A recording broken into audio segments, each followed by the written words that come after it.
صحیح بخاری کی حدیث نمبر 7۔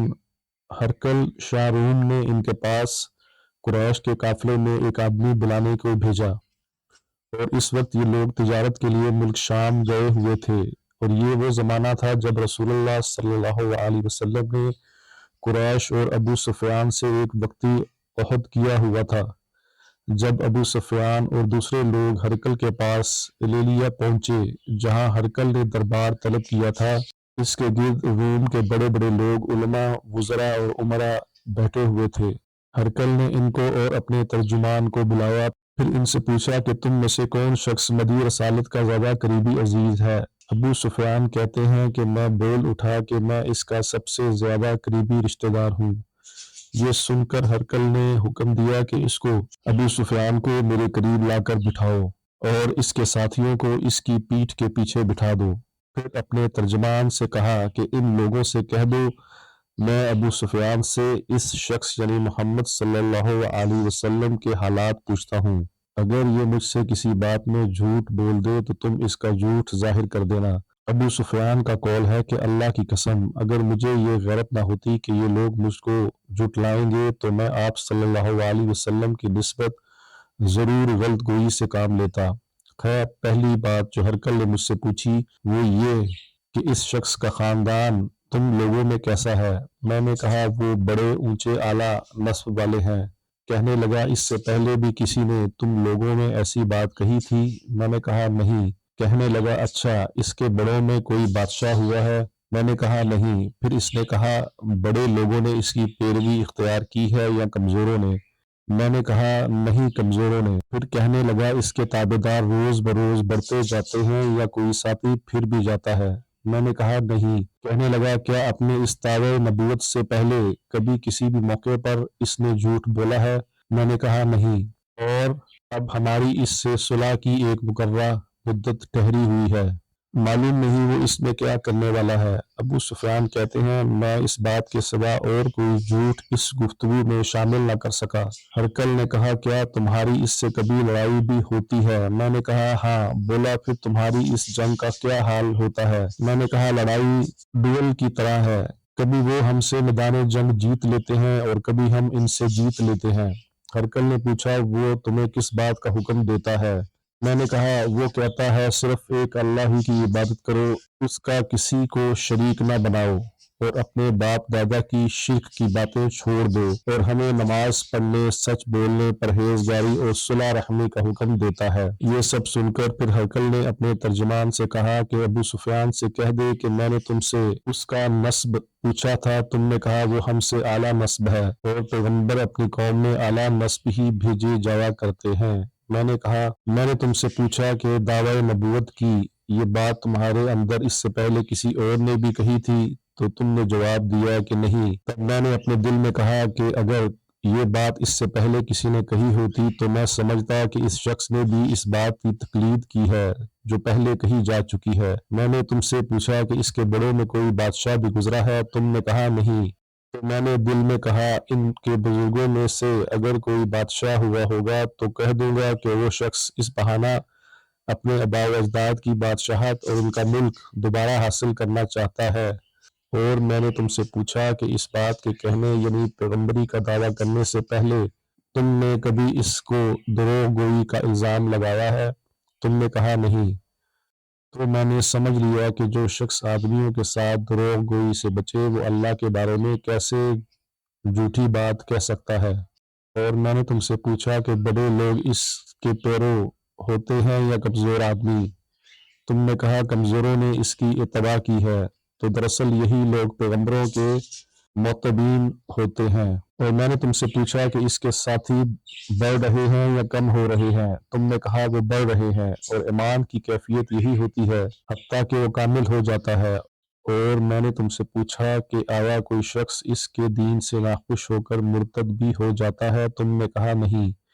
تو ایمان کی خاصیت بھی یہی ہے جن کے دلوں میں اس کی مسرت رچ بس جائے وہ اس سے لوٹا نہیں کرتے۔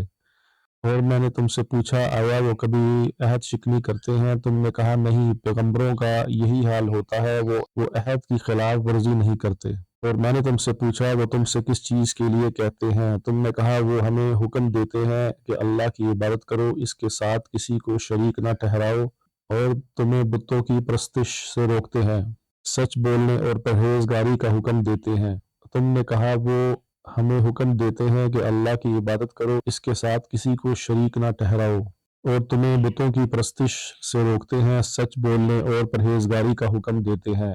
لہٰذا اگر یہ باتیں جو تم کہہ رہے ہو سچ ہیں تو عنقریب وہ اس جگہ کا مالک ہو جائے گا جہاں میرے یہ دونوں پاؤں ہیں۔ مجھے معلوم تھا کہ وہ پیغمبر آنے والا ہے، مگر مجھے یہ معلوم نہیں تھا کہ وہ تمہارے اندر ہوگا۔ اگر میں جانتا کہ اس تک پہنچ سکوں گا تو اس سے ملنے کے لیے ہر تکلیف گوارا کرتا۔ اگر میں اس کے پاس ہوتا تو اس کے پاؤں دھوتا۔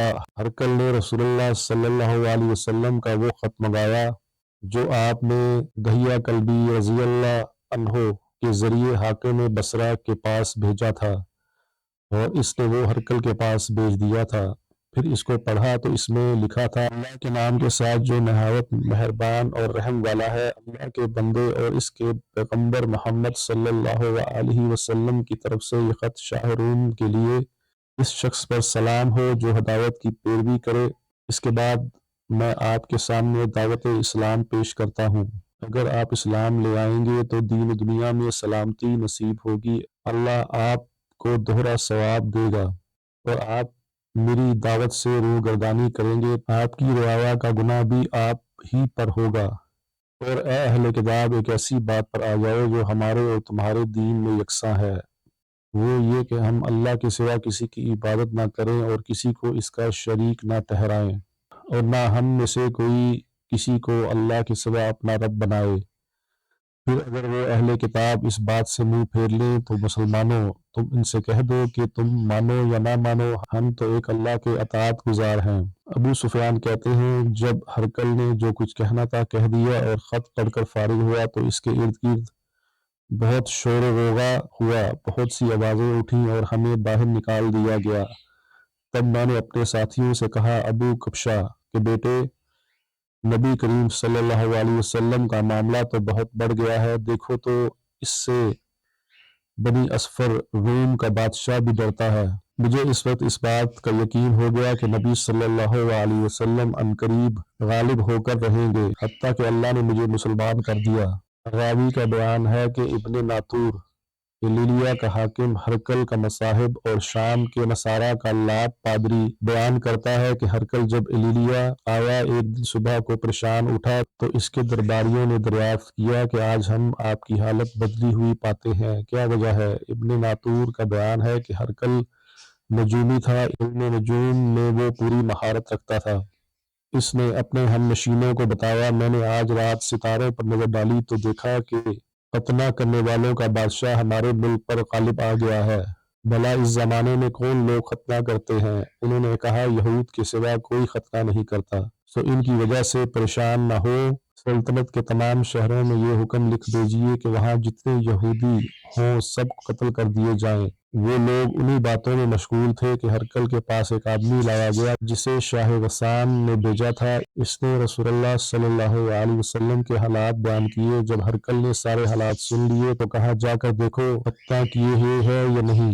انہوں نے اسے دیکھا تو بتایا کہ وہ ختنہ کیا ہوا ہے۔ ہرقل نے جب اس شخص سے عرب کے بارے میں پوچھا تو بتایا کہ وہ ختنہ کرتے ہیں۔ تب ہرقل نے کہا، یہ ہی محمد صلی اللہ علیہ وسلم اس امت کے بادشاہ ہیں جو پیدا ہو چکے ہیں۔ پھر اس نے اپنے دوست کو رومیہ خط لکھا، اور وہ بھی علم نجوم میں ہرقل کی طرح ماہر تھا۔ پھر وہاں سے ہرقل خمس چلا گیا، ابھی خمس سے نکلا نہیں تھا کہ اس کے دوست کا خط اس کے جواب میں آ گیا۔ اس کی رائے بھی نبی صلی اللہ علیہ وسلم کے ظہور کے بارے میں ہرقل کے موافق تھی کہ محمد صلی اللہ علیہ وسلم واقعی پیغمبر ہیں۔ اس کے بعد ہرقل نے روم کے بڑے آدمیوں کو اپنے خمس کے محل میں طلب کیا اور اس کے حکم سے محل کے دروازے بند کر لیے گئے۔ پھر وہ اپنے خاص محل سے باہر آیا اور کہا، اے روم والو، کیا ہدایت اور کامیابی میں کچھ حصہ تمہارے لیے بھی ہے؟ اگر تم اپنی سلطنت کی بقا چاہتے ہو تو اپنے نبی کی بیعت کر لو اور مسلمان ہو جاؤ۔ یہ سننا تھا کہ پھر وہ لوگ وحشی گدھوں کی طرح دروازوں کی طرف دوڑے مگر انہیں بند پایا۔